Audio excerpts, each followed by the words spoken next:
The sovereign Lord has given me an instructed tongue to know the word that sustains the weary. He wakens me morning by morning. He wakens my ear as one being taught.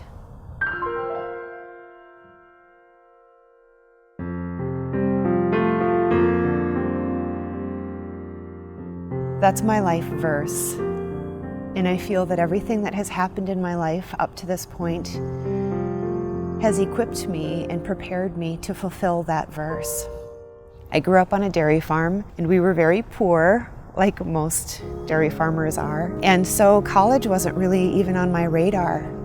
And yet I knew I loved psychology. From the time I watched the Newhart show when I was 5 years old, I loved psychology and thought I wanted to be a psychologist. But because college wasn't something I thought I could do or afford, I actually went out to Los Angeles and got a job as an actress with a repertory theater company. And then I got sick. Because I was sick, I couldn't tour anymore, and so my husband and I left the road, and I finally was able to go back to college. When I was in college, I woke up to the sound of a police officer knocking on my apartment door to inform me that my mother had been killed in a car crash. At the service, the pastor said, "I'd like everyone to take a moment and turn to a neighbor and tell a favorite story about Trudy."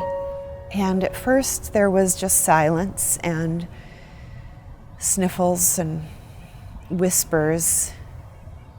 And then as people started sharing their stories with each other about my mom, there were giggles and chuckles. And then there were snorts and guffaws, and the walls of the church were shaking with laughter. Because my mom had been a funny woman.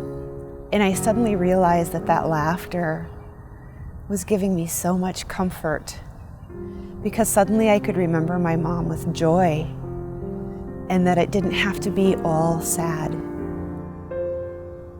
If I can laugh, I could do this. The sovereign Lord has given me an instructed tongue to know the words that sustain the weary, and that's what I do every morning. I wake up, I listen, I read scripture, and I teach. I teach my students to listen for the words that could sustain the weary. I help my students learn how to support, how to encourage, how to exhort, how to give love. And so that's part of my instruction.